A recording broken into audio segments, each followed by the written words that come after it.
You are Locked On Ole Miss, your daily podcast on the Ole Miss Rebels. Part of the Locked On Podcast Network, your team every day. Thanks again for making the Locked On Ole Miss podcast your first listen every day. We're free and available wherever you get your podcasts, including YouTube. We're part of the Locked On Podcast Network, your team every single day.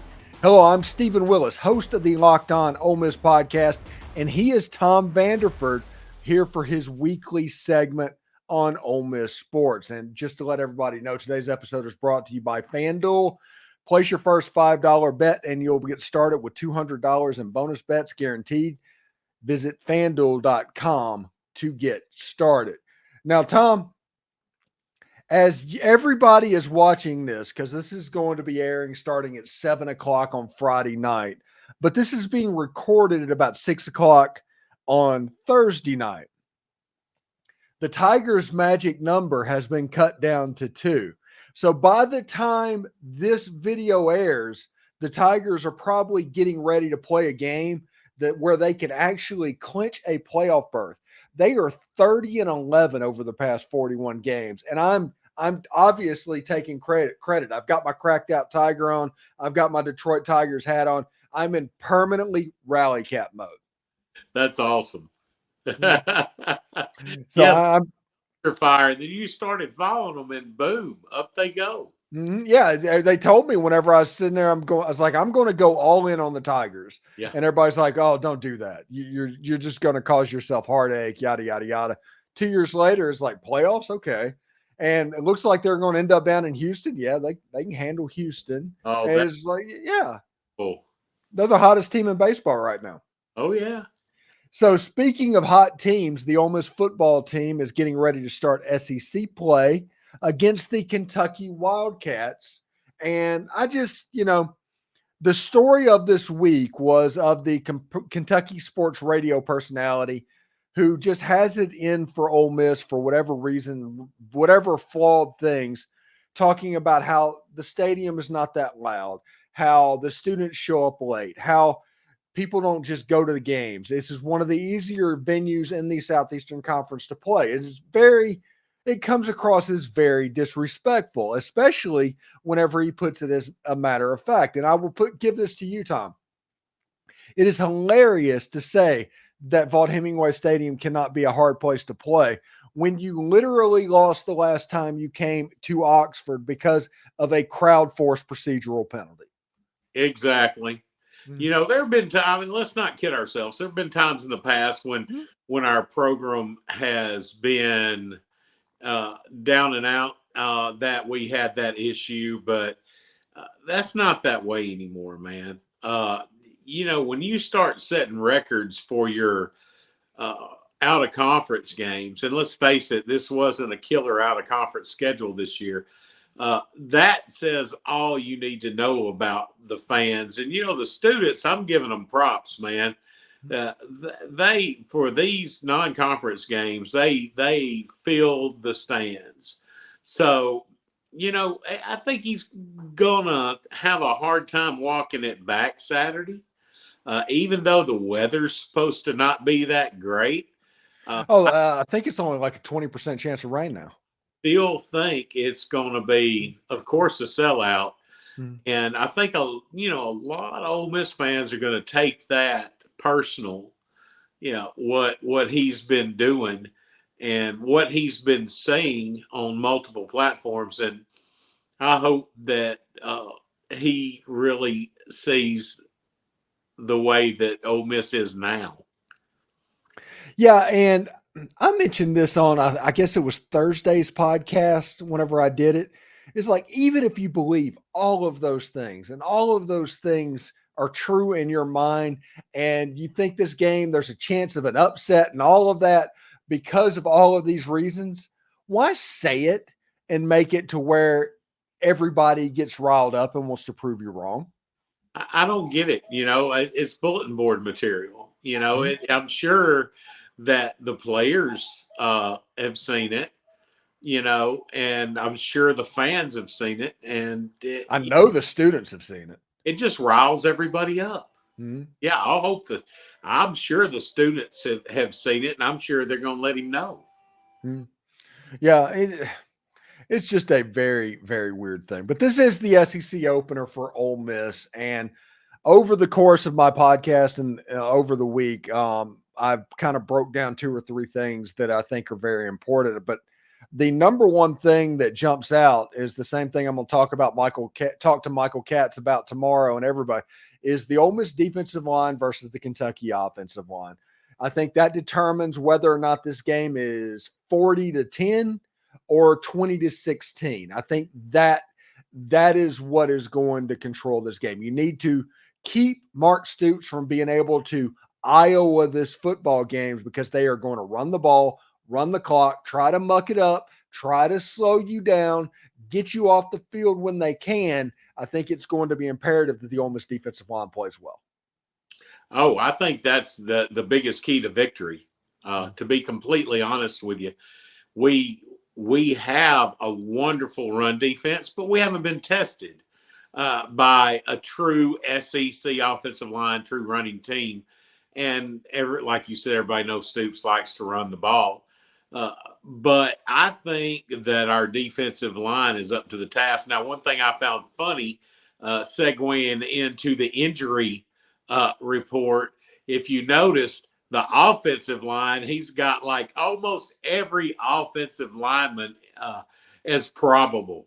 Mm-hmm. Now, I don't know if he's pulling people's legs or what, but I thought that was hilarious. But knowing that Ivy's going to be back and that he's semi-healthy, that's huge. That's huge for stopping the run. And you know, Vandergrift, he came from Georgia, so I mean he's got a pedigree. He's a good quarterback, but I think we'll get some pressure on him too when we need to. I guess I'm too big of a homer, but I see us winning by a large margin Saturday. Yes, I do as well, but will admit you're absolutely right. Their offensive stats at Kentucky are not as good as the talent pieces that they have. Barian Brown and Dane Key are 2 of the better receivers in the entire country. They have a good quarterback. The running back from transfer from Ohio State that they got is listed on the injury report as doubtful for the game, but he is listed as not out. So that is an improvement. And this is going to be the first game that I think Caleb Warren gets on the field playing ball as well. Yep. And Caleb's, he's a fifth-year guy. He's played a lot of football on the offensive line in the SEC, so it's good to have him back. I don't know about Jerquan Scott.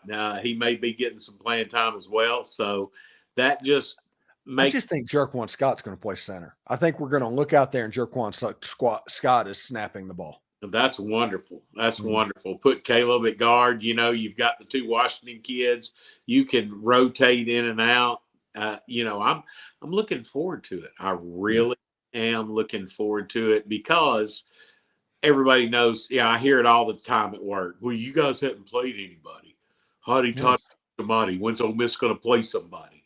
Yeah, so, neither have they. Yeah, exactly. And everybody plays the same schedule. They just play them at different times. Well, it's just like I told them. They were like, oh, I said, we're playing Kentucky. Oh, Kentucky's not that good. Dude, they almost beat Georgia. So don't tell me that they're not any good. Yeah. And right now, you must have been talking to Mississippi State fans, and they wouldn't even know what is good at this point. Oh, that's true. That's true. Their hearts, they're in bad shape. They got a true freshman quarterback that's going to start in Austin against Texas. God bless his heart. I think his only offer as a quarterback was State. He was more offered as an athlete to other schools. So I saw him at the Under Armour All-American game. He's a good quarterback. He's legitimately a good quarterback, but he is a true freshman. Exactly. And, a true freshman starting in the SEC, it's with that line, that questionable offensive line, goodness gracious. Yeah, but the fact that Texas is favored by 40 points in this game is ridiculous. Yeah, if I was Texas, I wouldn't even play Ewers. I'd play Manning again. Yeah, and it would make sense, the Manning name. I think Peyton's first SEC start came against Mississippi State too. Yeah. And then Arch's first SEC start would come against Mississippi State, and it wasn't Eli, but Eli played at Ole Miss, and That's right. So, he was the only non-trader of the non-Archie players. So we'll see how that goes. Anyway, thanks again for making the Locked On Ole Miss podcast your first listen of the day. When we come back, we'll continue talking about the Kentucky Wildcats and honestly around the Southeastern Conference because there are a couple of good games. And we'll talk about Hugh Freeze and Lane Kiffin and all of that going on as well. With Robinhood Gold, you do not need a silver spoon to eat up the financial favors of the 1%. Robinhood Gold allows others to get the rates and perks usually reserved for high society. Now, the resourceful individual with Robinhood Gold can earn the very liberal rate of 4.5 APY on uninvested cash, receive an unlimited 1% deposit bonus, and can be rewarded with a handsome 3% retirement boost on an IRA account.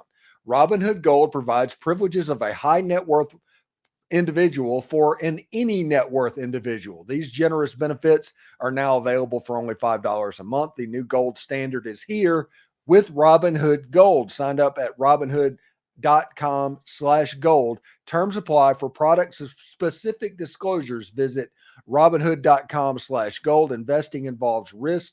Rates may change, and gold memberships are offered by Robinhood Gold LLC. A new partner of the Locked On Ole Miss podcast is College Corner, your one-stop shop for all things Ole Miss.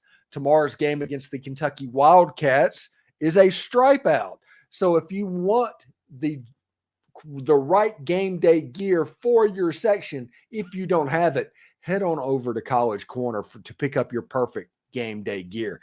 And Scott just got in a bunch of new Realtree Galaxy tumblers, and more stuff is on the way. Whether you're gearing up for football, basketball, or baseball, College Corner has got you covered. They're located off of Sisk Avenue, right across from the new Chick-fil-A. Getting to the store is a breeze, and they have a ton of parking.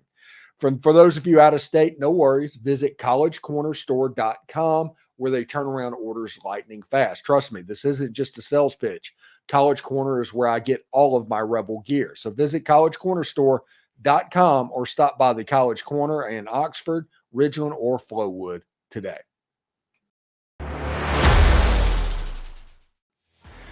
Tom, this Kentucky game, we talked about the trench plays and everything. That's the main thing that we're concerned about. But I think that an interesting little feature of this game could be the fact that Kentucky's defense is going to be so scared to death of Trey Harris and so scared of Juice Wells that Henry Parrish is going to have some light box opportunity. And if Ole Miss can get Deion Walker blocked, you have a chance to make some hay in the run game and just get Kentucky chasing shadows. I agree. That's a very good point, and I agree with it. I think they're going to be worried about all of our receiving core. One thing that I'm looking forward to, though, is I don't know if a lot of people have noticed it this year, but Jackson Dart is so much more protected in the pocket. At least through the first 4 games. I want to see how that is with that good Kentucky defensive line. I want to see how that goes. That'll tell us a lot about our offensive line. But at the same time, with Ole Miss's offense, man, it's pick your poison. Mm-hmm. If you sell out to the pass, we're going to run on you. If you sell out to the run, we're going to pass on you. Yeah, and it's a situation where Kentucky needs to score probably north of 24 points if they even want to have a chance in this ballgame. I agree, and I don't know if they're capable of scoring that much against our defense. Mm-hmm. They played – I forget who it was. They played some MAC school and beat them handily. Ohio. And beat them handily, but, we're not Ohio. I think that they're going to have a hard time because, they always, like you've already mentioned, they run to set up the pass. And I just don't know if they're going to be able to run against us. I mean, our defensive line is is a run-stopping defensive line. Now, did Georgia Southern even get positive rushing yardage until the fourth quarter?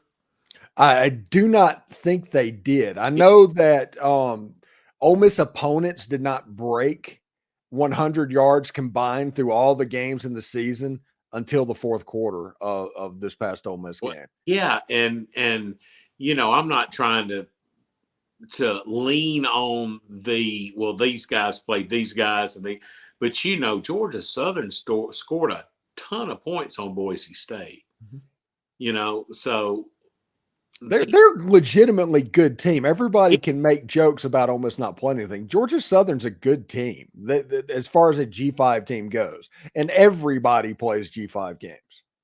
Yeah, everybody does. Yeah. At the end of the year, I still think Georgia Southern and Wake Forest will be in bowl games. I mean, there's enough of them now. Goodness. Yeah. I think everybody will be in one except State. Yo, State's Egg Bowl game is the Egg Bowl. Yeah, it is. I tell people all the time, you can rate a power rankings for the SEC however you want to do it. I will not even argue with it if you put any of the 6 teams at number 1 in there. But the only rule that I have is Mississippi State is number 16. God bless their hearts. They're just going through some trouble. Yeah, they gave up 45 points to Billy Napier in Florida. They made the Florida Gators look like the Kansas City Chiefs offensively.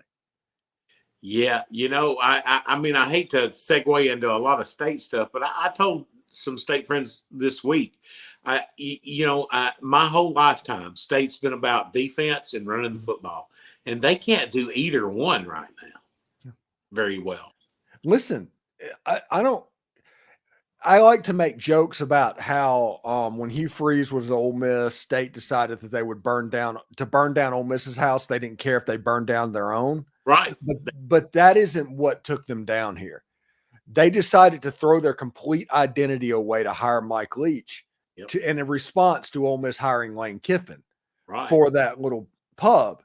And whenever that happened, Mike Leach kind of remade that team in his image, which completely threw out the thing that for 20 to 30 years was a huge part of Mississippi State football and why they got so good. And right now, it's just not there.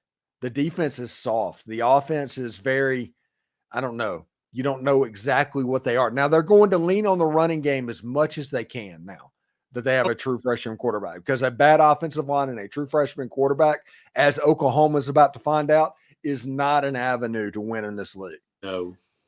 So we'll see exactly how it goes. And, when we come back, we're going to actually start talking a little bit Auburn football. Hugh Freeze decided to give Lane Kiffin a compliment, and Lane Kiffin was having none of it. We'll talk about that right after this.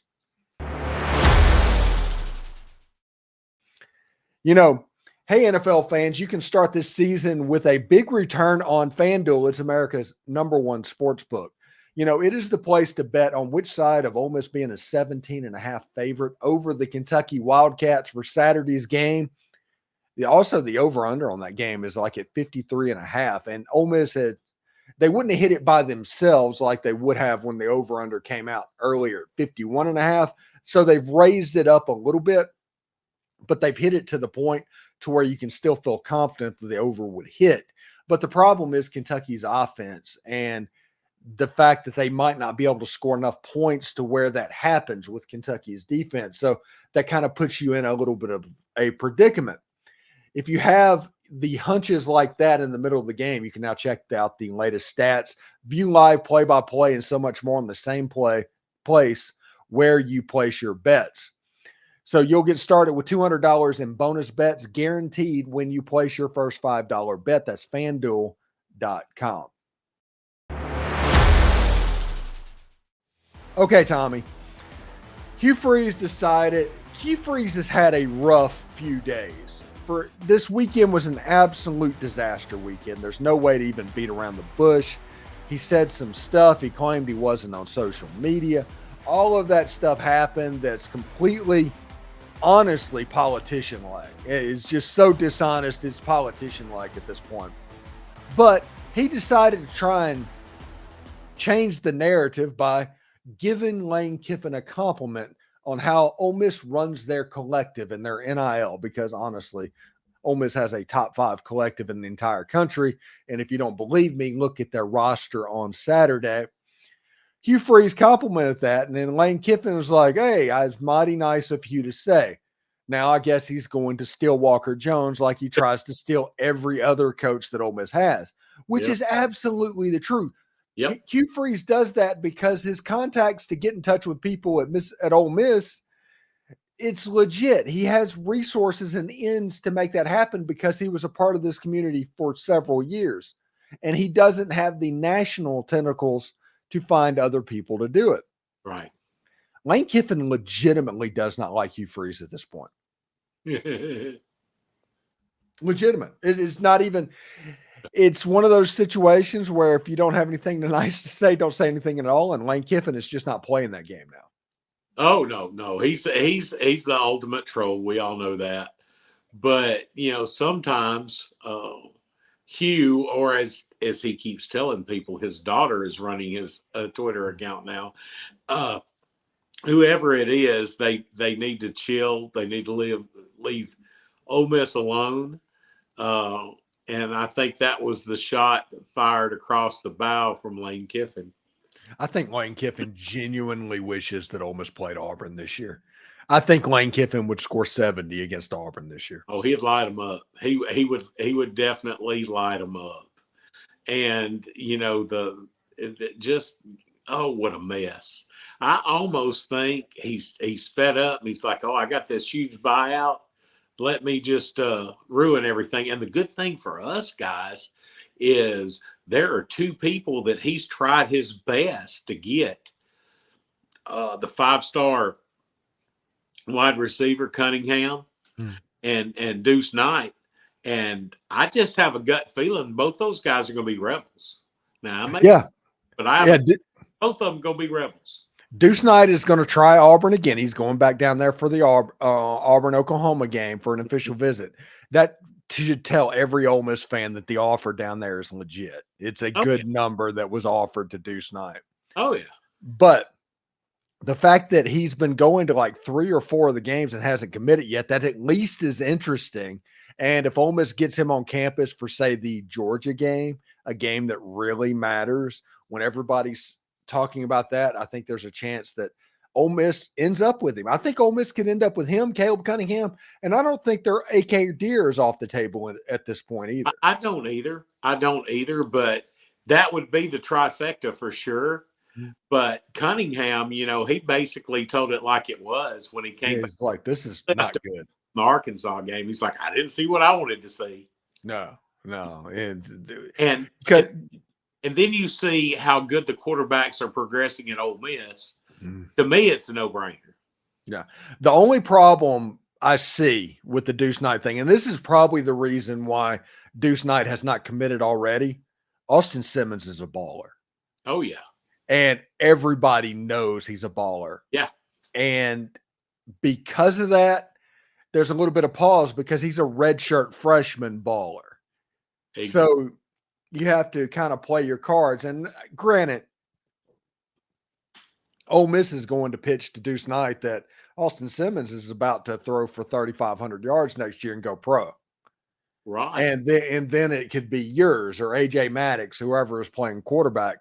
But yeah, that is something that they have going on. Before we get out of here, Tommy, it's a stripe out game. Ole Miss is doing the powder and red stripe out for Kentucky.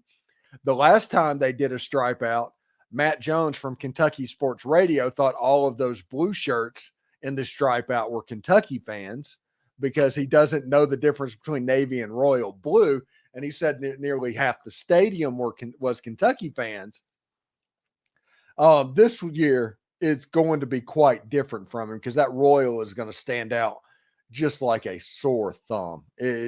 What few royal shirts that they have in the stands, you're going to be able to spot. It's like, hey, there's 5 of them. There's 10 of them. It's going to be a mess.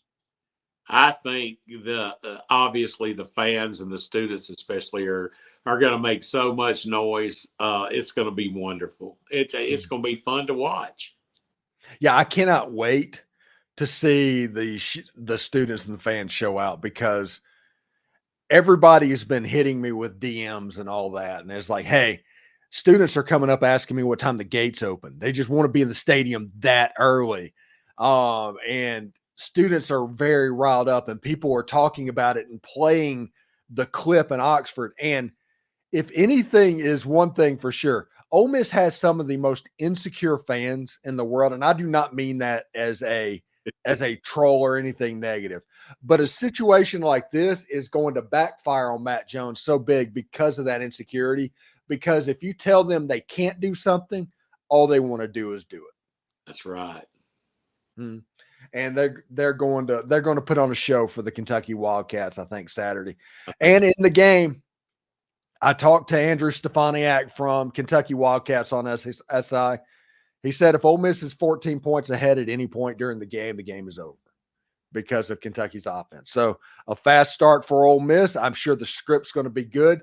This is a game that Lane Kiffin likes because he gets to scheme a little bit. And because of that, I think that Ole Miss might jump on them.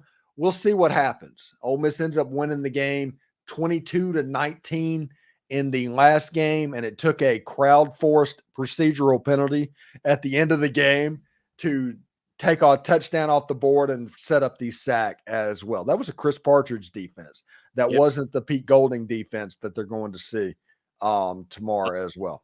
And it wasn't the defense with an NFL defensive line and a couple of NFL linebackers either.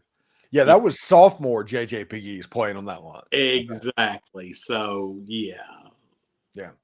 So we'll see exactly how it goes. But thanks for making the Locked On Ole Miss podcast your first listen every day. We're free and available wherever you get your podcast, including YouTube. We're a part of the Locked On Podcast Network, your team every single day. Tom Vanderford, what do you got going on this weekend, buddy? Oh, man, I got some doctor's appointments. You know how that goes, right? Yeah, my screening is Monday. Well, all right. So I'm dealing with scan anxiety too. I know all about it. Prayers, good vibes, and everything for Steven. Only thing I want to say is Ole Miss 42, Kentucky 9. Ooh, I'm going with Ole Miss 38, Kentucky 10. That is my prediction for the game. We're pretty close. Yeah, I think I've pretty well got a bead on this Ole Miss football team, because I nearly nailed the prediction on the Georgia Southern game. It was 52-13. I said 52-10. So I think I got a good read. The reason I want to shout out, I know he probably doesn't watch, to Pooh Paul though, because he said that they were very angry that they allowed a touchdown. So I'm going to say 9 points. Yeah. I'm really interested indeed, and it should be pretty awesome to see. Anyway, Tom, thank you very much for coming on the show. We'll talk to you next week, buddy. Yep. Hotty toddy, everybody. Hotty toddy.